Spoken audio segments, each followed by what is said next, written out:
So the phrase that I would use for you that I tell parents when I'm working with really volatile kids is calm is contagious, and so is everything else. Calm is contagious. So is everything else. Every single human being that is triggered becomes a 7-year-old version of themselves until someone more mature steps into the conversation. Someone more mature. Someone more mature. Children are the collective representation of the combined trauma of their parents. Combined trauma. Combined trauma of their parents.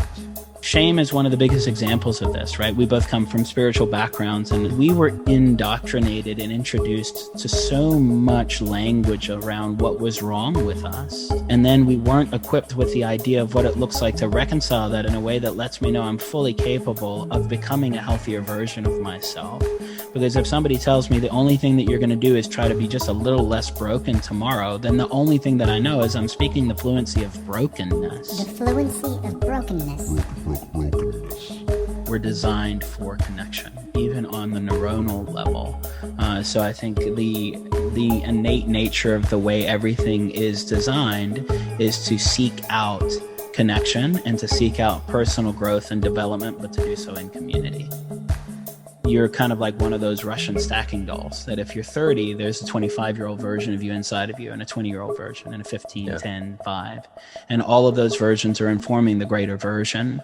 And it really gives you an opportunity to go that even by myself, if I'm alone by myself, if I really check in and start to learn and do self-discovery and inner work, I can learn that I'm a constellation of different systems and experiences and versions of myself through my own kind of microcosm of my interior evolution. Microcosm of interior evolution. Micro, what to the, huh? So I think just giving ourselves the opportunity to be consummate learners and more than anything to learn about ourselves.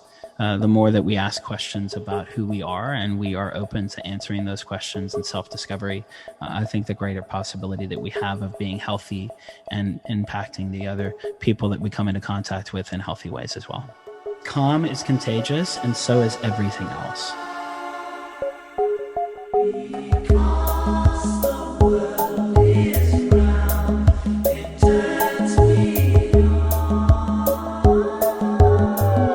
This is Infants on Thrones. Baby steps. You want someone to preach to? The philosophies of men. I like magical toys. You want religion, do you? Mingled with humor. I don't believe in them. There will be many willing to preach to you the philosophies of men mingled with humor. We are evolving. Baby steps. You can buy anything in this world of money.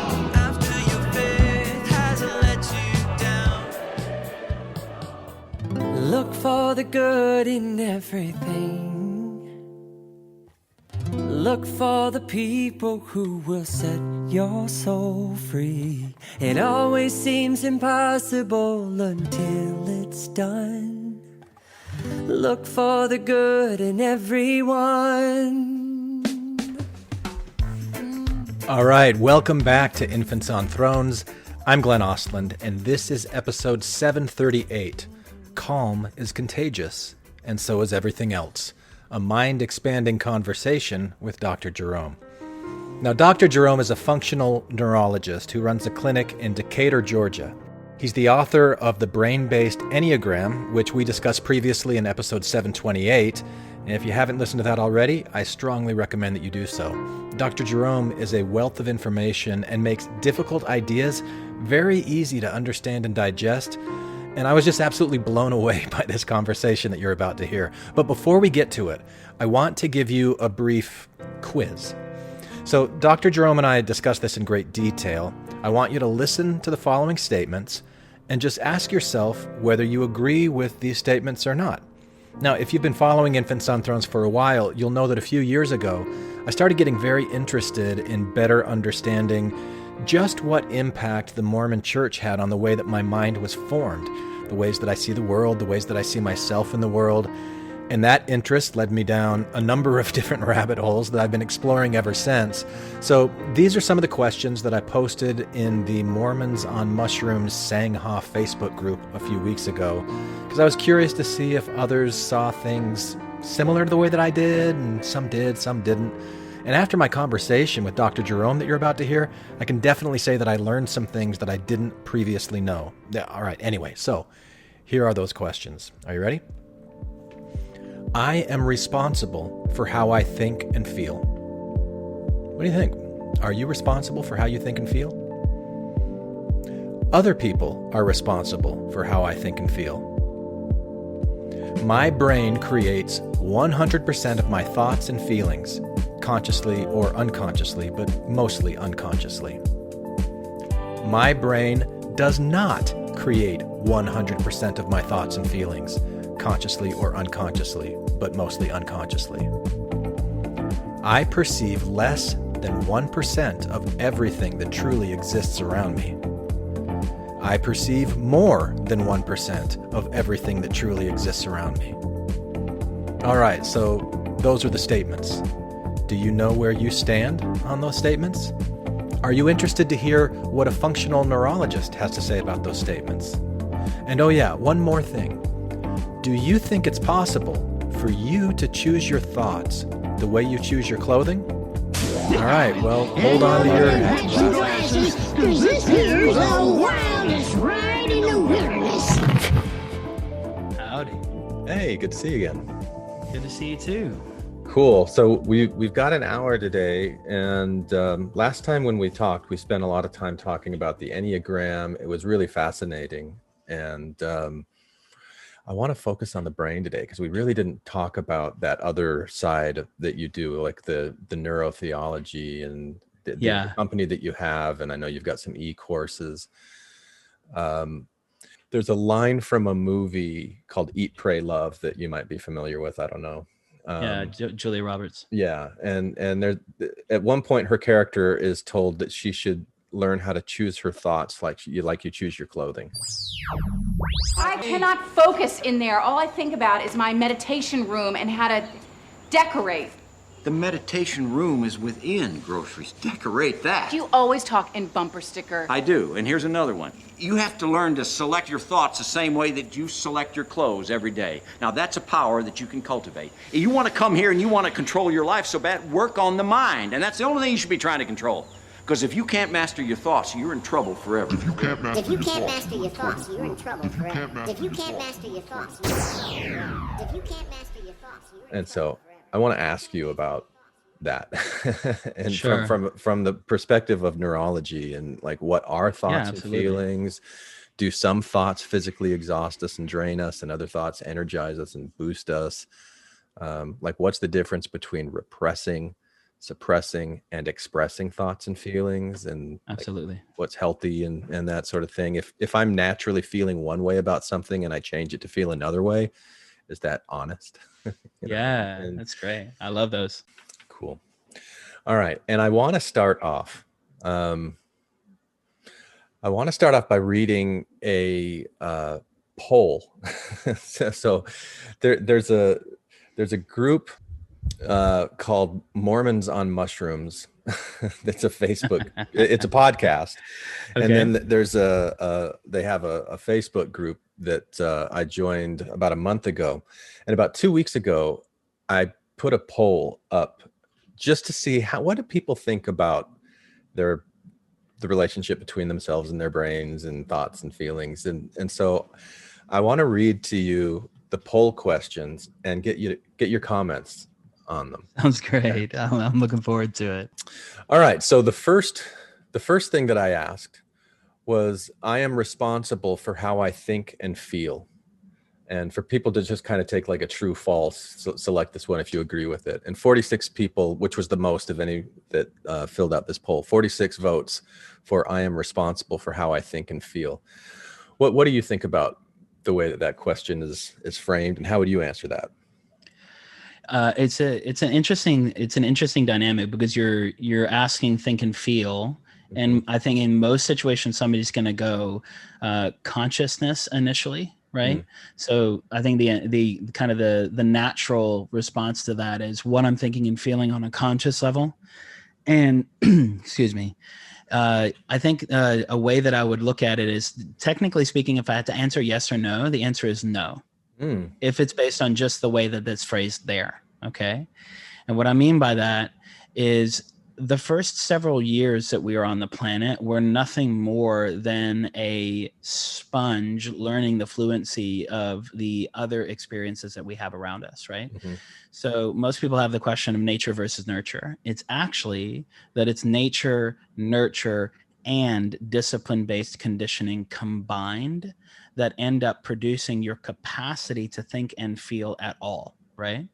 So when you're responsible for your thinking and feeling, I think if you add the caveat of, am I responsible for what I'm aware of and what I do with that? Am I responsible for when I become conscientious of my thoughts, how I choose to move forward in terms of what that does in my mental health real estate?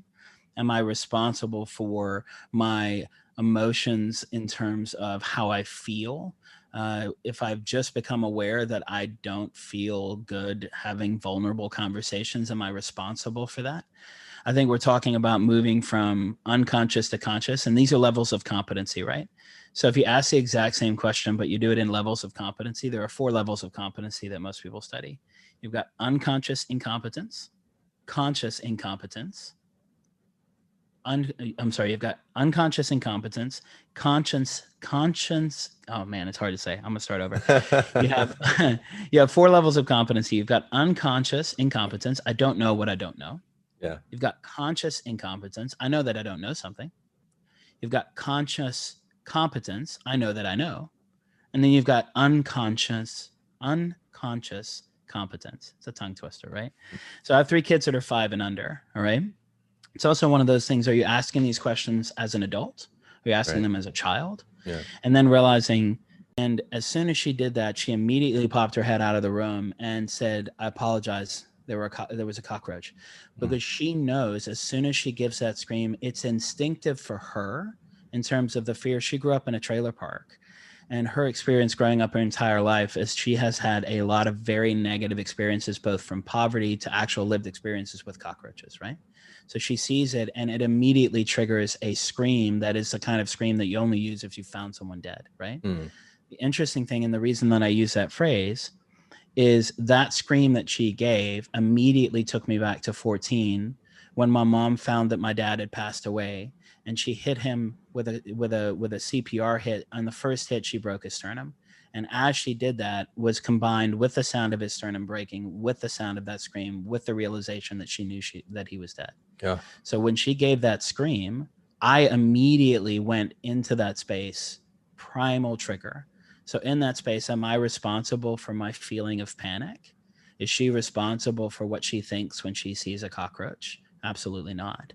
Now, as soon as she becomes aware that the scream that she's just offered has put me into one of the quintessentially most traumatic places that I've ever encountered, is she responsible for how she handles her emotion, what she says and thinks next, and how she engages with me in terms of what she feels is appropriate based on her felt sense of safety?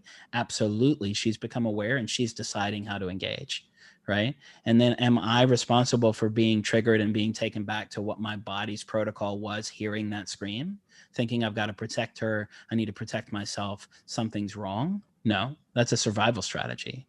But am I responsible for collecting my thoughts and my emotions and reining in my reaction as quickly as possible, so that in my fight or flight response and in my sympathetic response and in my sympathetic storm, I don't respond as if my life is in danger or someone else's life is in danger, which my reaction in that space is to get angry because it's so intense, right? So I think what we're talking about is, am I responsible for the base nature of how thoughts and emotions are created? No. Am I responsible for the environment that produced that thought in terms of what nurtured it? No.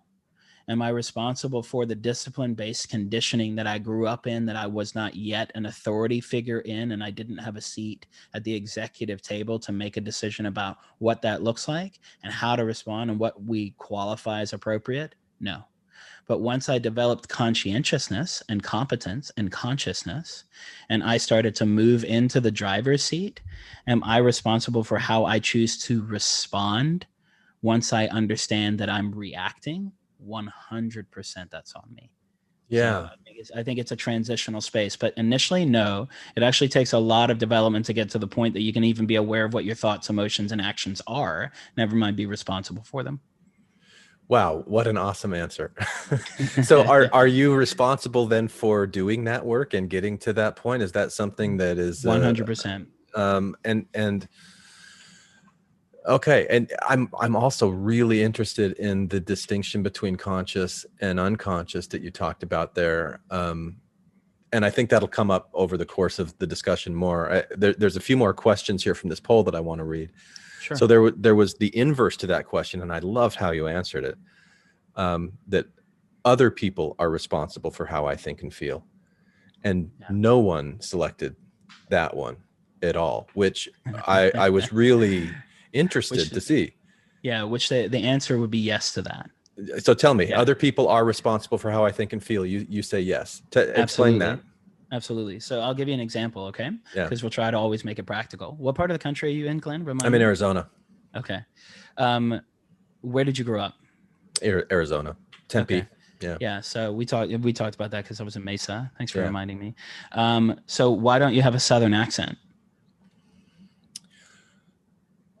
Well, you're gonna make me do a Southern accent. Just I'm not gonna. Yeah, do it. but that's the thing. Like right. I didn't grow up. Right? Yeah. You didn't grow up around it. Or why don't I natively speak Japanese? Or right, exactly, yeah, right. Yeah. So I'm a South African-born Congolese immigrant to Zimbabwean parents. Okay. Right. I came to the States with an Afrikaans accent. Yeah. Who's responsible for giving me that accent? Am I responsible for my accent? No. Am I responsible for the change in accent because of my experience when I moved to the States? Yes and no, right? The reason I say that, I went to 11 different schools before I graduated high school. None of my experiences were enjoyable. Being an immigrant kid with the name Jerome in Northeast Tennessee schools with a bunch of Southern country folk who don't like immigrants, even if they look the same as them, I intentionally chose to change my accent and my dialect because I didn't feel safe with a South African accent. Yeah. Now, when I got to college, everybody wished I still had it. My older brother still has it, and people love it. But why I say that about thoughts and emotions, are other people responsible for my thoughts and emotions? Yes and no, but primarily yes, okay? And the reason I say that is when we come into the world, we come in primarily first and foremost with what's called a mirror neuron system. We're mirroring and reflecting what other people are providing to us in terms of their dialect. So what is their dialect in real time in terms of how I learn to speak? Cadence, tone, volume, particular accents. But then let's change that from just the natural physiology of how I learn to speak, but how do I learn to speak thought process? How do I learn to speak emotions, right? So one of the ways that because about 60% of the people that I work with in my clinic are pediatric, nonverbal autism, pediatric head injury, all sorts of different things, right? And I tell the parents, one of the questions that commonly gets asked is, how did my kid arrive here? What happened? And I say nature, nurture, and discipline-based conditioning, but also our kids are a collective representation of the parent. Sorry, let me rephrase. Children are the collective representation of the combined trauma of their parents. And either the way that they've worked through that or the lack thereof. Okay. So if I've got a 5-year-old, a 3-year-old, and a 9-month-old. My 5-year-old is learning to be responsible for his thoughts and emotions, but he's responding to what I provided him as the context of the way to engage based on a particular experience. Yeah. So my 3-year-old daughter is learning agency, how to speak up for herself. She's learning self-control. She's got a different relative experience with that than her 5-year-old brother. The 9-month-old doesn't even know that he has the capacity to speak yet. Never mind control his thoughts and emotions. He's 9 months old, right? Yeah. So my ability to look at my 3-year-old, is she responsible for her thoughts and emotions at the moment? She's learning to be. Is my 9-month-old? No, he's 9 months old. But as an example, is someone else responsible? Yes, because here's the thing. The person who's in a position of influence to teach, train, equip, and also bias or inform the adult in the conversation, the authority figure, the caregiver, the primary contact person, the primary form of mirroring and reflecting is teaching that child the language they will speak as it relates to mental, emotional, or physical language. So when my 3-year-old starts to panic because she can't find one of her shoes, what is the way that I model how I feel about that? Am I upset? Am I supportive? Am I irritated? Am I neglectful? Do I dismiss her? Do I support her? Because whatever I feel in that space and whatever anxiety comes up for me in that space, her body subconsciously is learning how to speak that particular dialect and becomes fluent in that particular accent. So you get to 16 years old and you're dealing with a 16-year-old that doesn't even have a fully developed frontal lobe. And everybody's like, why are you so angry? Yeah. Well, where did that child learn that fluency? Or where did that child lack the self-regulation to be able to metabolize anger? The reality is at some point when you become aware that you don't have the skill set or you don't have the training or you don't have the equipping or the resource to be able to figure out what you're thinking and feeling, there's a part of it that goes, okay, that's the environment that I grew up in. And then you get to choose as you become aware, do I want to reinforce that? So a really quick way that I would give you a three question step process that I use to answer some of these questions or kind of give you, okay, well, where do I fit in all of that? Is you can ask yourself the question, is this understandable? Is it appropriate? Is it sustainable? Is this understandable? Understandable. Is it appropriate? Appropriate. Is it sustainable? Sustainable. And that means is it understandable based on my history that I might have some fluency in a particular type of emotion? Yeah. Is it appropriate based on this current environment for me to be responding the way that I am? Maybe. Is it sustainable long term? If it's not going to move you towards a healthier version of yourself. So is it understandable based on my past when my wife screamed like that for me to be triggered? Absolutely. Is it appropriate in that moment with that scream for me to act in a way that is profoundly survival based? Absolutely. Is it sustainable once I become aware of what's happening for me to continue escalating? No. That's not helpful, right? So I think when we talk about is somebody else responsible, initially 100%. My 9-month-old has no agency. They can't decide for themselves what they want to think or feel. So you're kind of taking a holistic approach that includes the person's entire lifetime, from the way that they were conditioned, and that nature, nurture, the discipline of conditioning, all of it. So I might be in a moment with you, like with the cockroach scream, and isolating just on that moment, but you're saying, well, there's a lot more that's going into that moment than just what you're seeing in that moment. Absolutely. It's the nature of how did I genetically come out from the factory? That's the nature of the way that I was built. I'm an identical twin, right? So my nature changed dramatically in utero because I became two people, right? So I'm a part of an original embryo. The other thing is, what was the environment that bred that protocol? It's interesting because the thing that's fascinating for me, Glenn, to give it kind of a different context, is we don't ask these questions about our immune function, right? Like, is someone else responsible for how I get sick? Sometimes if they didn't feed me well and I didn't get good nutrition, am I responsible for when I spike a fever if I get an infection? No, right? Like, I didn't wake up this morning and go, I'd like for my heart rate to be resting at 90. Am I responsible for how I engage in my body to be able to lower my heart rate and to be able to take a deep breath? Yes. Mental and emotional responses and reactions are innately tied to the immune systems that we have. We have an immune system in our mind, in our heart, and in our body. So if I'm exposed to chickenpox when I'm 5, my brain has a protocol of how to handle encountering herpes zoster for the rest of my life. So if I encounter it in the future, it's innately efficient at taking care of me before I'm even aware that I have an infection, right? Yeah. But that's my immune system. Well, if I have thoughts that are tied to the anxiety that my dad died, and I'm worried that if I don't hear from my wife for a couple of hours that she's not coming back, based on my history of experiences, could it bias me that I might have a concern that if I don't hear from somebody, I might start getting anxious that they're gone? Yeah. But what do I do in that moment to catch myself up and go, what is happening with my thoughts? Am I holding a thought that allows me to reconcile if that's true or not? Right? Because I have a distinction between something being honest and something being true. There's a difference. But in all of these spaces, if we realize that our body, here's a stat that'll help you. Our body, our mind, and our heart, our entire central nervous system, our experience as a human being, the science shows that 95 to 97% of what happens in our body as a process, whether it's a thought, an emotion, or an action, or a reaction, 95 to 97% of the processes that happen are subconscious. Yeah. We're not aware of them. So it's not that we use 3 to 5% of our brain. It's that we're aware of 3 to 5% of what happens. Only 3 to 5% reaches the boardroom.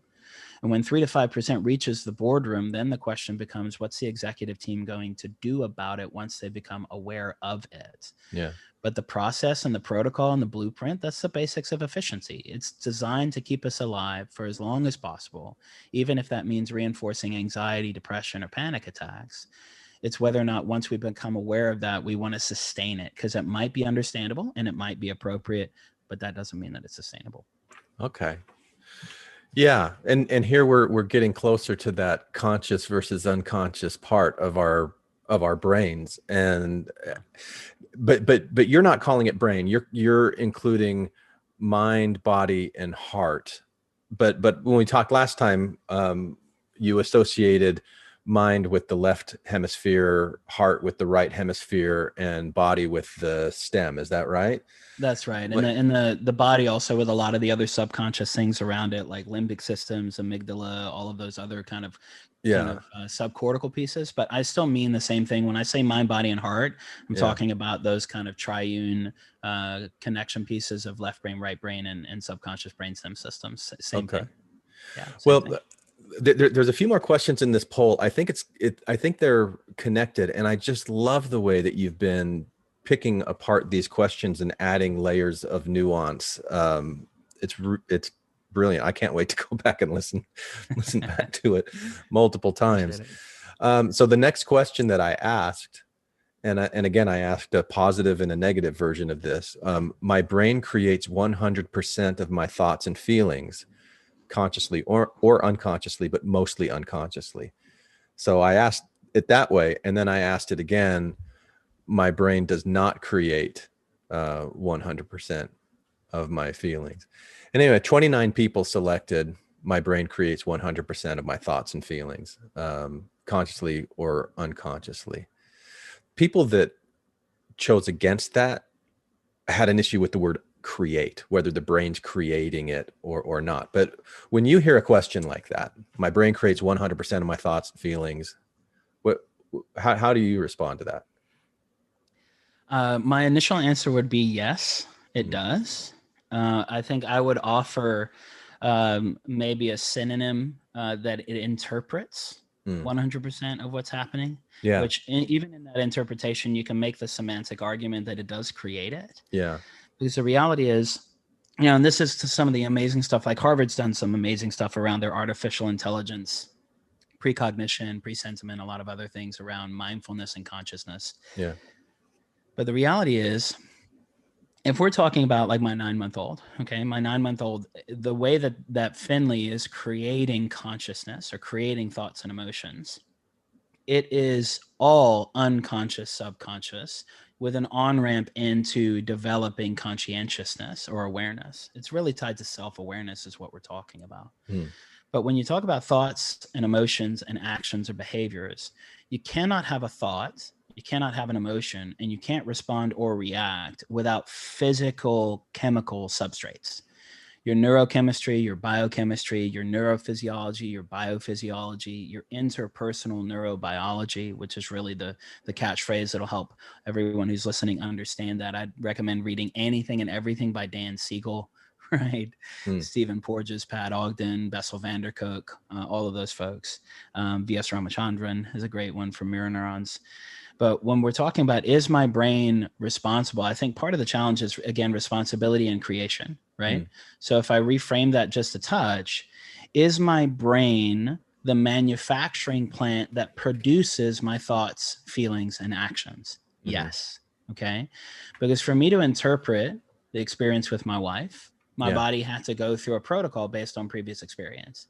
But when I'm innately in the first, like, I'll give you an example. When a baby is born, the very first thing that they do in the situation is they do an APGAR score. An APGAR score is saying, how healthy are we qualifying based on what we consider the baseline gold standard qualifications to be? How healthy is this baby? Okay. Some of the things that are on that is, do they respond to painful stimuli when they get pinched or pricked or touched?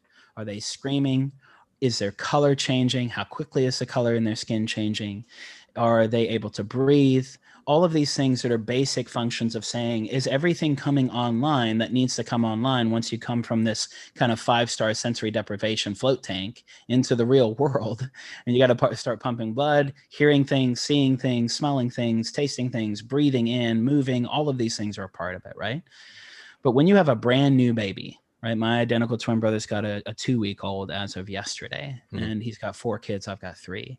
When you've got that brand new baby, we're talking 60 seconds post uterus. Is that baby creating thoughts and emotions and actions? If we think complex expressed emotions, absolutely not. They're literally 1 minute old. Yeah. But are they processing instinctively and innately what the hell is happening? Yeah. I'm freaking out. Yes. Are they increased in emotionality? They're screaming. One of the scores on the APGAR is, can they scream, right? Are they alert? Are they thinking something's just changed? And are they behaving and reacting in a way that lets us know that they're alive? Yeah, absolutely. Now, did somebody else produce that for them? No. Did their environment change the way that they responded? Not from a relational standpoint, but if you clothe that baby, you swaddle that baby, you get that baby skin on skin, the baby gets a chance to start to feed immediately, it starts to self-soothe. Can you, as an outside influence, change that baby's response, which is actually more of a reaction? Can you change that baby's reaction to what they're thinking, feeling, and how they're behaving in real time? Absolutely. That's why everybody in the room is like, is the baby latching? Is the baby feeding? Is the baby calming down? How quickly can we get the baby to rest, right? So there's a lot of outside influences, but realistically, we're hardwired in a primitive survival-based way to instinctively think, feel, and act in a way that helps us to stay alive. Yeah. So my brain produced that even at 1 minute old. It's producing it in utero as well. Yeah. But then the consciousness question becomes, at what point does that turn on? Well, at what point does the heart start beating? At what point does the blood start circulating? Right? Those are survival strategies that are happening based off of the pure mechanics of the brain. So I think one of the ways that I would frame it and kind of put it into opportunities to have contrasting perspectives is, are we talking about thoughts, feelings, and actions as mechanics and survival strategies instinctively? Or are we talking about the nuanced complexity of a advanced kind of complex thought, an advanced complex expressed emotion, or something that is exercising effective restraint in our reactivity and taking control of our thoughts, taking captive a thought, which is in some of the scriptural text, right? It depends on who's in the driver's seat. And when you're an infant, you're on autopilot, and your brain is definitely creating or interpreting the environment to create a particular response, but it's instinct and survival based, not conscientious and safety, self-gratification kind of engagement, community relationally based. So it's different in that. I would just define it by, are you talking instinctive, subconscious, or are you talking complex and intuitive and intellectual thought and emotion? Those are different things. Yeah. Okay. Well, I want to throw another wrinkle into what you're talking about. Yeah. I like what you said about how the brain interprets what's coming in, whatever that is, it's interpreting. And maybe you could talk about that interpretation as being a form of creation, in a sense, but to say that you are 100% responsible, even though it's your own body, it's your own physiology. You're not the one that formed it. You didn't choose what your genetics would be that determine what your brain is, that determine how things are interpreted. You didn't choose your environment to, things like that. But there is some degree of once you get a level of conscientiousness, that you can have some influence over how you react and respond to these things that are happening that you don't really have responsibility for. That's kind of how I understand what you've been saying. Yeah, absolutely. And a way that I would make that into like a really layman's kind of analogy or metaphor that everybody would be familiar with is think of this idea of when you get an opportunity to get into the driver's seat and you start to become self-aware, you start to become sentient or self-conscious. Think of it like you just got hired as a CEO for a company you did not build. Okay. The company's already built structurally. The employees are already there. The leadership is already in place, but you have now stepped into the driver's seat to lead that company at a CEO level. When you become aware of that, it's like, okay, well, what's the physical quality of the actual manufacturing material? Like, let's say that you took over Tesla, okay?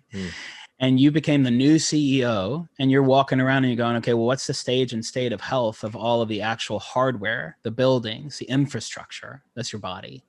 What's the stage and state and training and natural skill set of all the employees? What's the health and the stage and state of my leadership team that I have authority over that reports to me? But I just got into the conversation. I'm just becoming aware that these people even exist. Yeah. Am I responsible for what was built before I got here? Am I responsible for the resources and material that were given to me generationally from the previous entrepreneurs? No. Am I responsible for the way that the employees have worked up to this point before there was a CEO in place? No. But as the new acting CEO, am I going to decide, once I take an inventory and I'm able to understand what's happening and I increase my self-awareness, or I increase my company-wide awareness, what do I do moving forward? Right? That's the nature of moving into adulthood and becoming self-aware. Like, oh, wow, nobody ever had the conversation with me as a 315-year-old senior in high school who had a twin brother that was 85 pounds lighter than me and identical, that I might go into my 20s with some body image issues, right? We had the same body, and mine ended up 85 pounds heavier. And only into my mid-20s did I realize that a good majority of my shame was body-based, because I had the direct representation of what I should have looked like if I was 85 pounds lighter. Yeah. So am I responsible for how I ate as a teenager? Yes. Am I responsible for my particular style of metabolism? No. Once I became aware that I have a body shame issue in relationship to an identical twin, and I'm in a leadership position to do self-leadership and self-awareness, do I have the opportunity to change the way that I move forward as it relates to my own awareness about my body and the way that I engage in my body? Absolutely. So I think it's not, most of the time when I think as human beings, we're trying to answer a question, it tends to kind of innately be binary, that it's either or, it's yes or no, it's black and white. It's right or wrong. And I think it's a both and then some. It's both. I'm wholly, it's not that I'm irresponsible. I was irrespective of responsibility. I didn't have any agency up to this point, and it was built for me. Now I'm being given this company and given this opportunity. As I become more aware, what do I choose to do moving forward? I've got the keys to the car. How do I want to drive?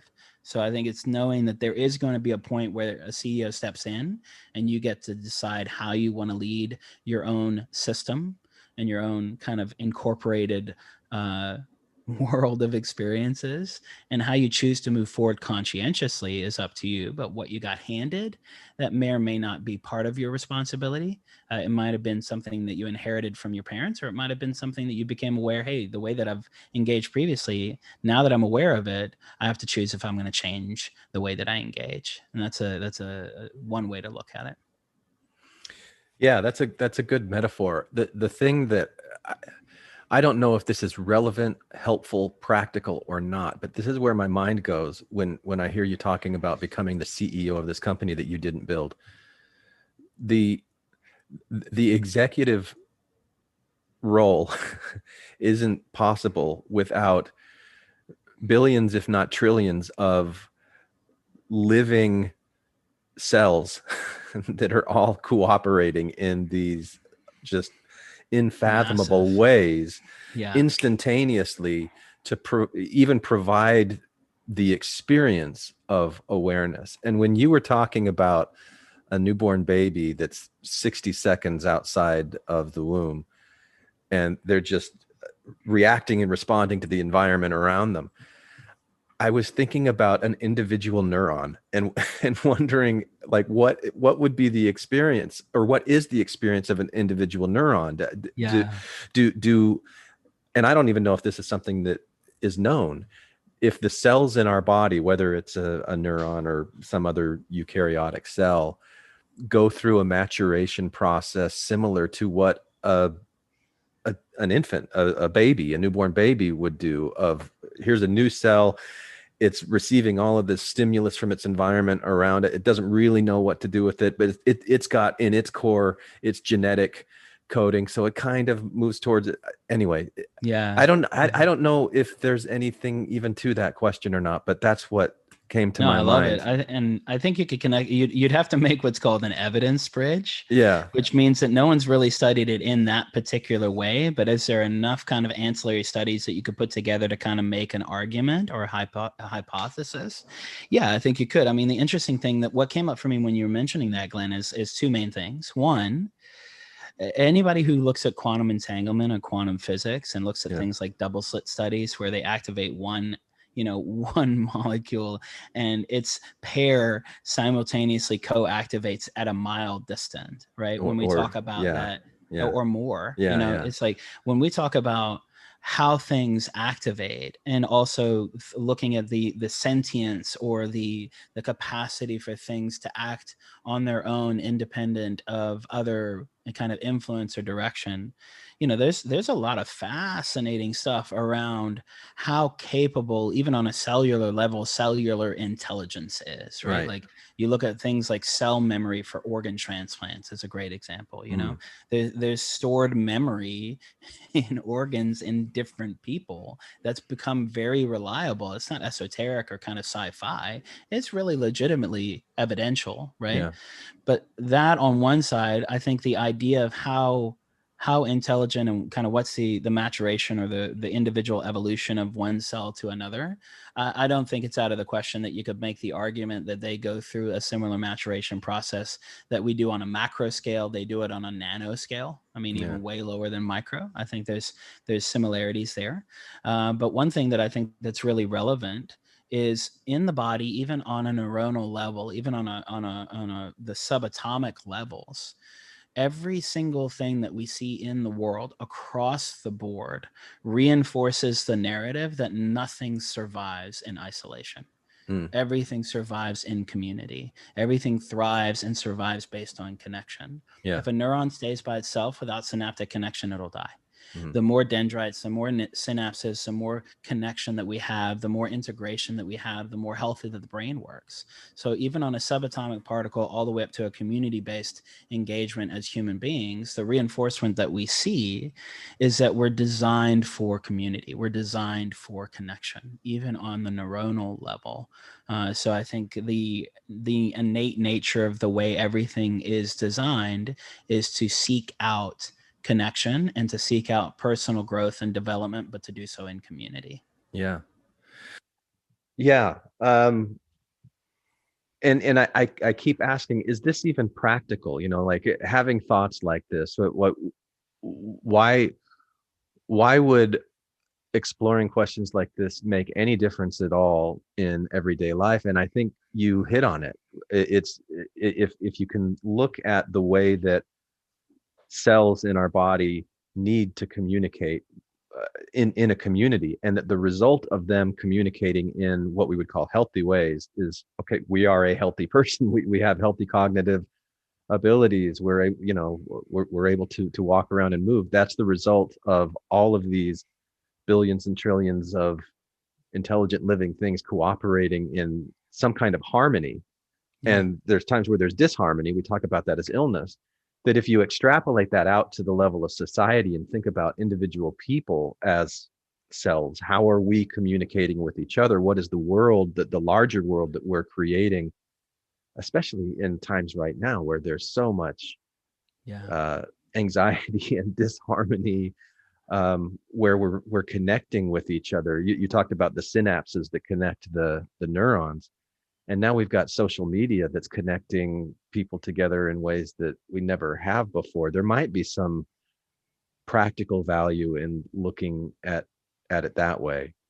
Yeah, I think so. And this is, regardless of where you feel you fit into the greater scheme of network and community, coming back to the idea of a large company. I mean, look at the major companies that are trillion-dollar companies: Walmart, Facebook, Google, Apple, these sort of things.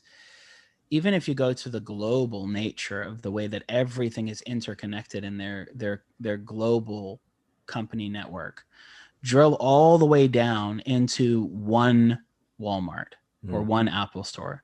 Then drill even further down into one employee. Yeah. You can go from the global network that is Apple to one Genius Bar person.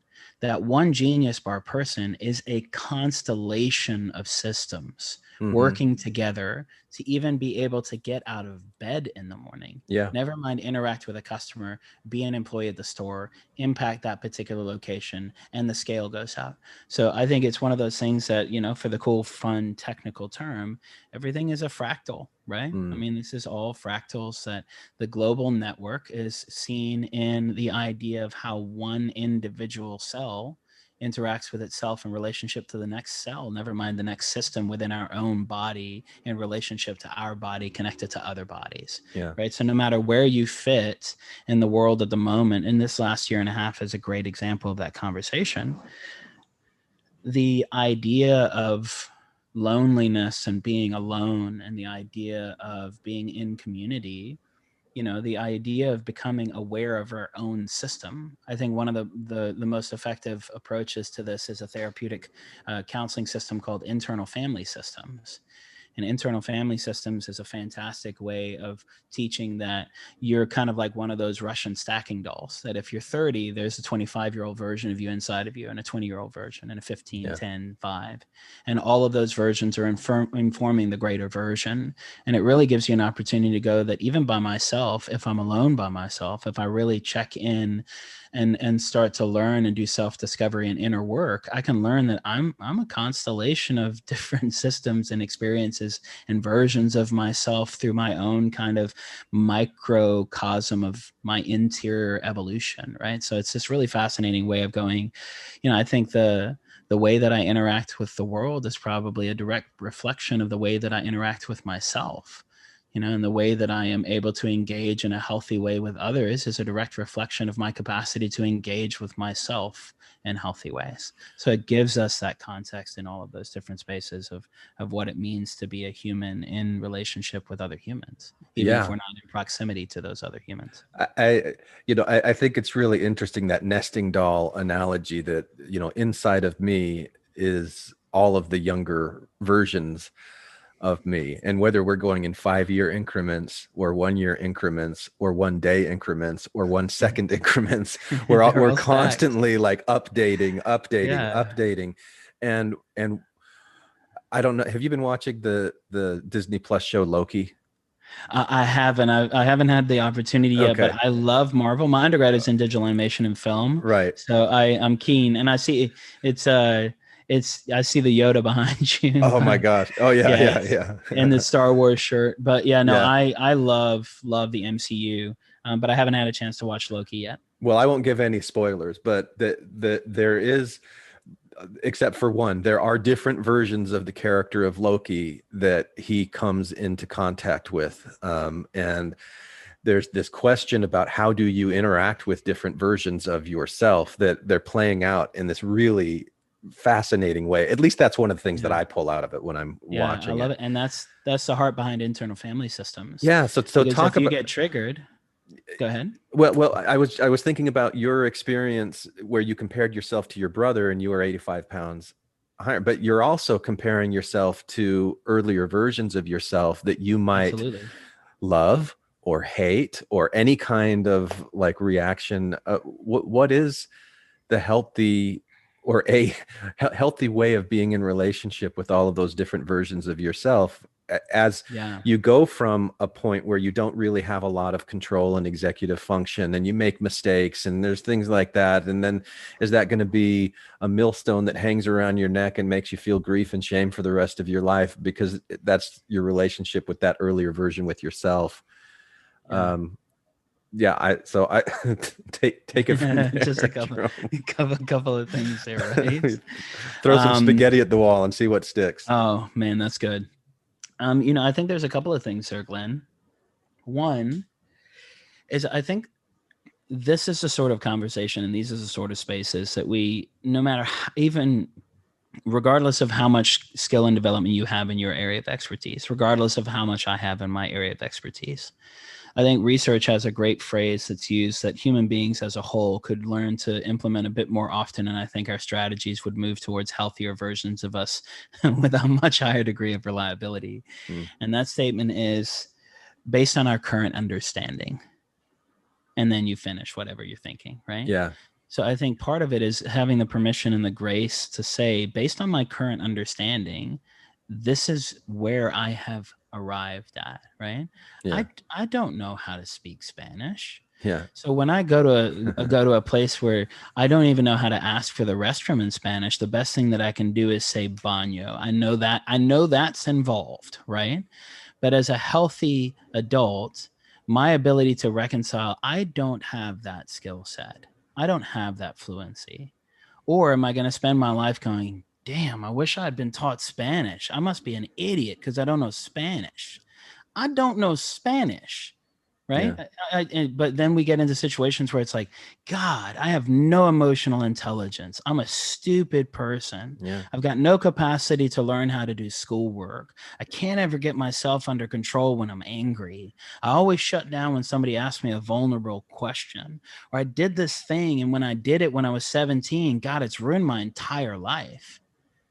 If you pause and you go, based on my current understanding in that moment, did I understand how to speak the language of calm and reconciliation and self-control and emotional intelligence and academic understanding? Maybe, maybe not.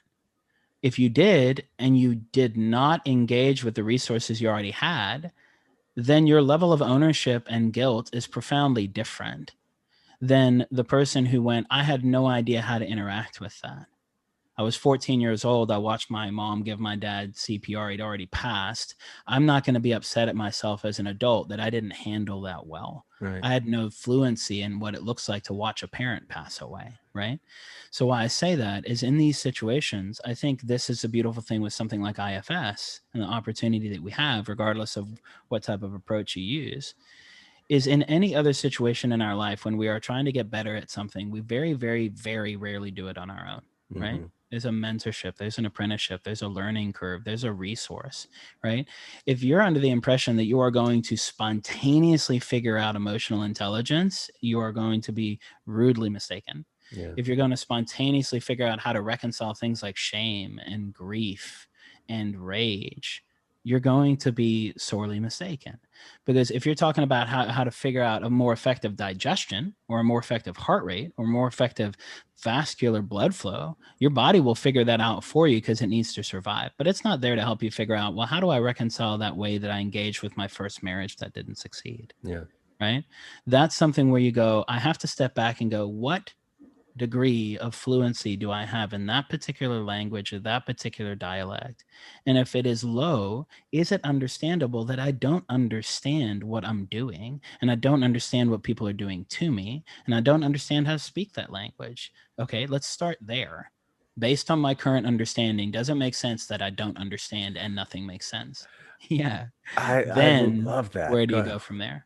Yeah. It's a fluency conversation, right? This Yeah. is like shame is one of the biggest examples of this, right? We both come from spiritual backgrounds, and what you have on this podcast, the name of this podcast and the example of what we're talking about is we were indoctrinated and introduced to so much language around what was wrong with us. Yeah. But we didn't develop that language. We were taught that language. And then we weren't equipped with the idea of what it looks like to reconcile that in a way that lets me know I'm fully capable of becoming a healthier version of myself.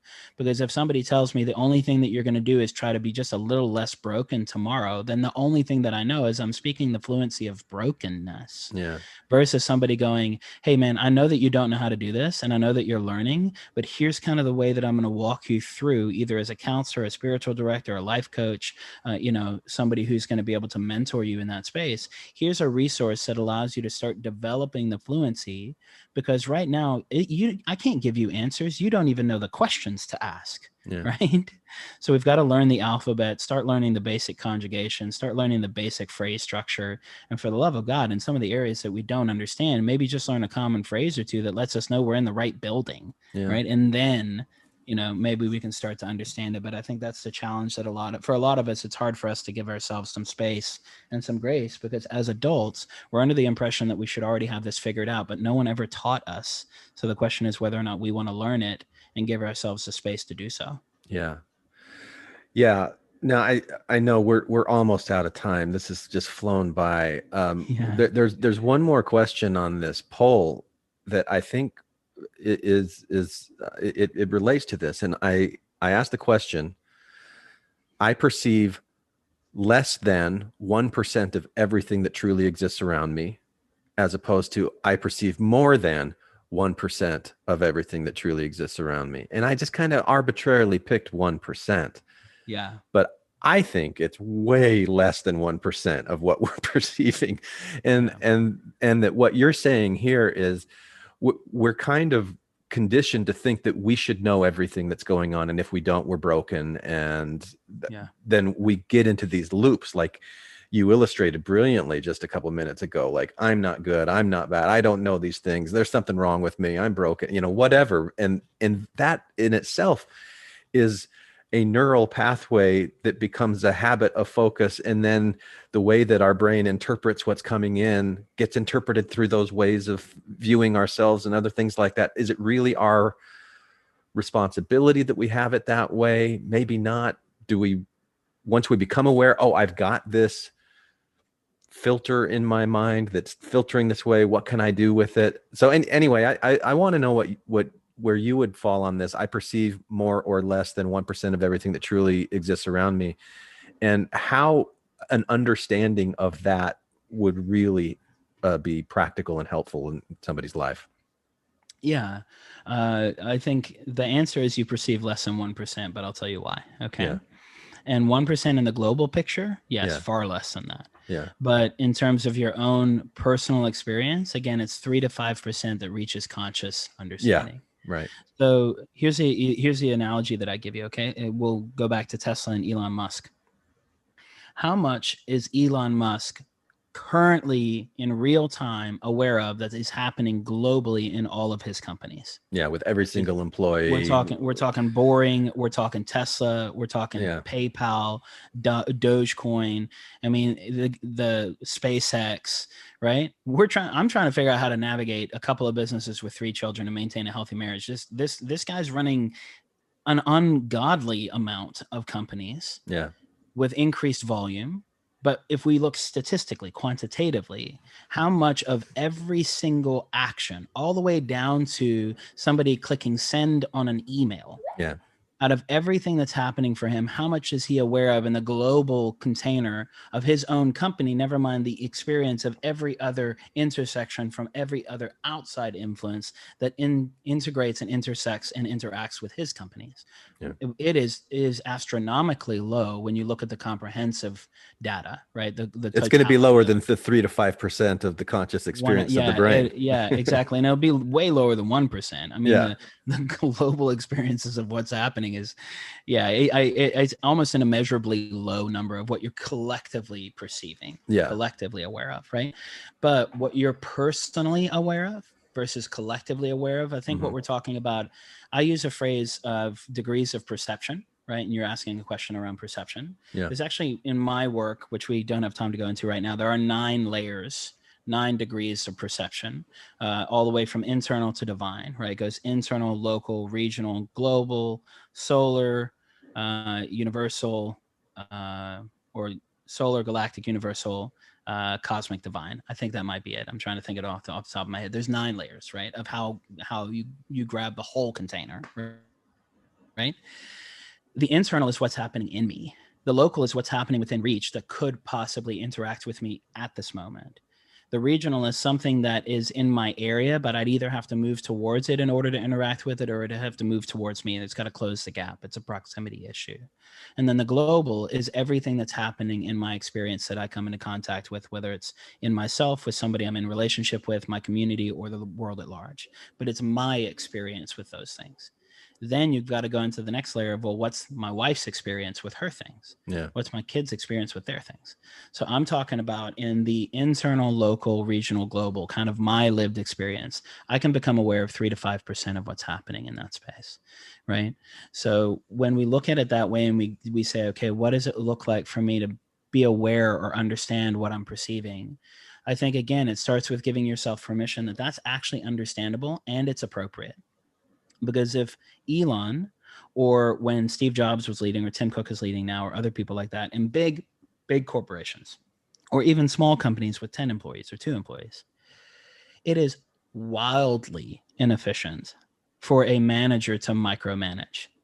You have to delegate and you have to assign. And for somebody to be in a leadership position and be constantly aware, or want to even be aware of what everyone is doing at all times, is wholly inefficient. Yeah. But what happens is, if you become aware of something and you perceive something and it reaches the boardroom, it becomes enough of a conversation in the system or the company as a whole to now capture leadership's attention, and leadership gives that to the boardroom, and the boardroom has an executive team or a board meeting about it. Once it reaches the level of leadership attention and executive level conversation, then once you perceive it and you become conscientious of it, then you have an opportunity to change what you intentionally do about it, because now you have the opportunity for a decision. Your frontal lobe in the brain, the CEO, is the executive decision maker. You can't do anything about anything until you can make an executive decision about it. That's autopilot. You're on autopilot 95 to 97% of the day.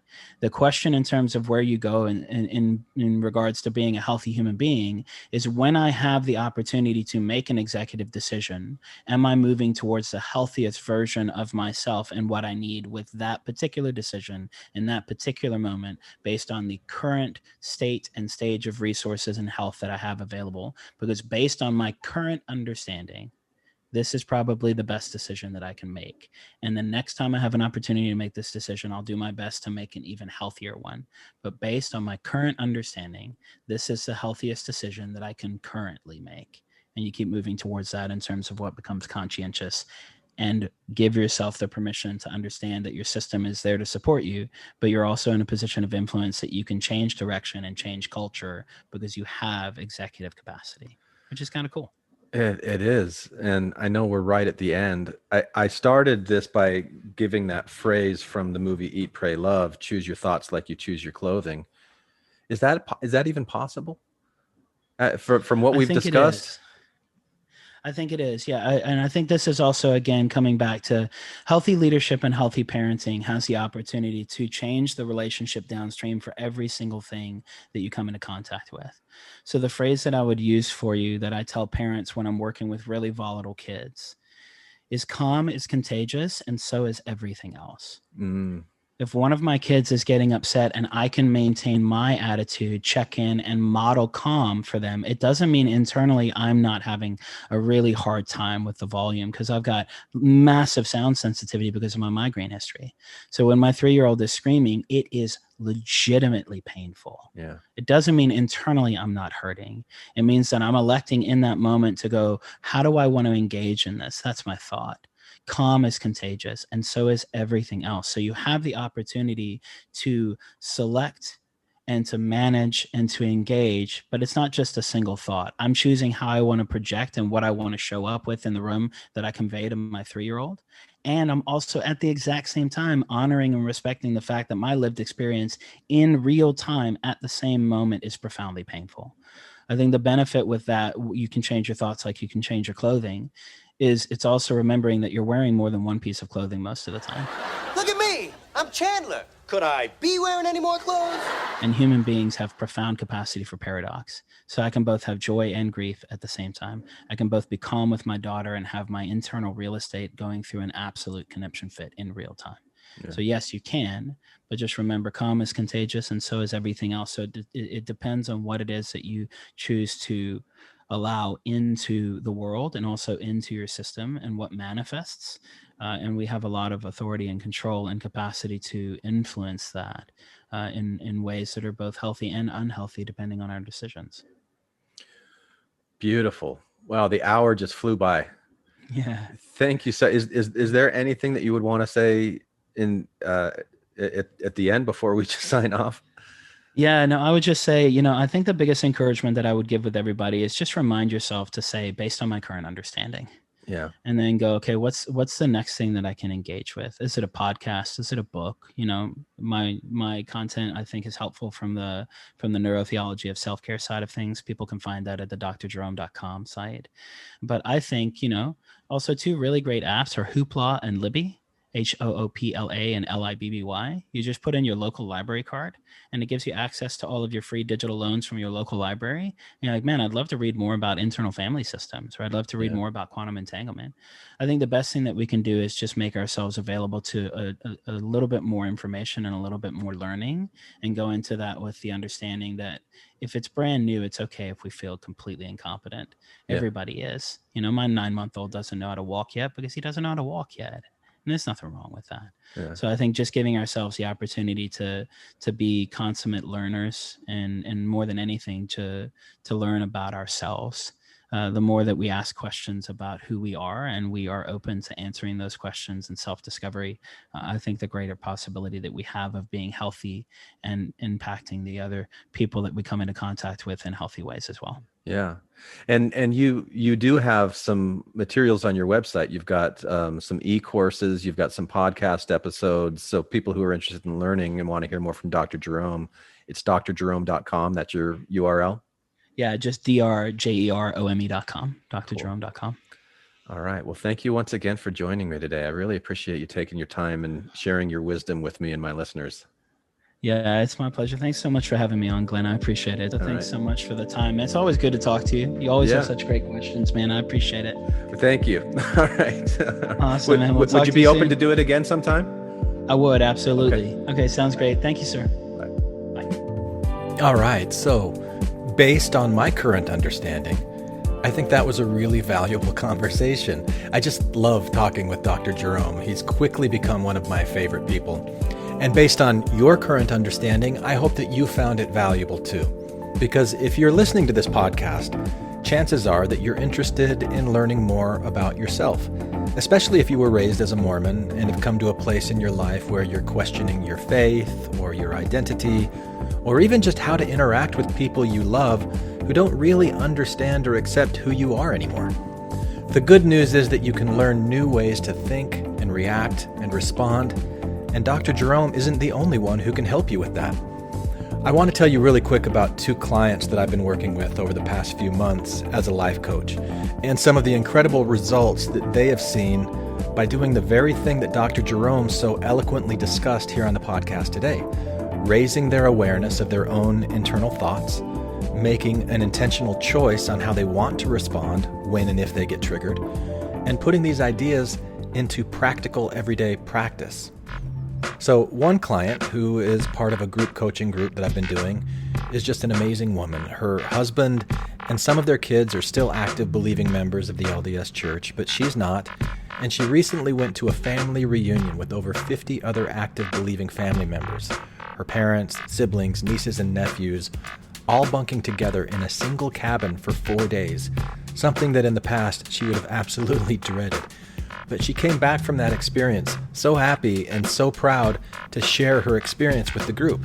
She found that just by making a few simple adjustments to her own way of thinking, she was able to avoid being triggered by any of the conversations being had.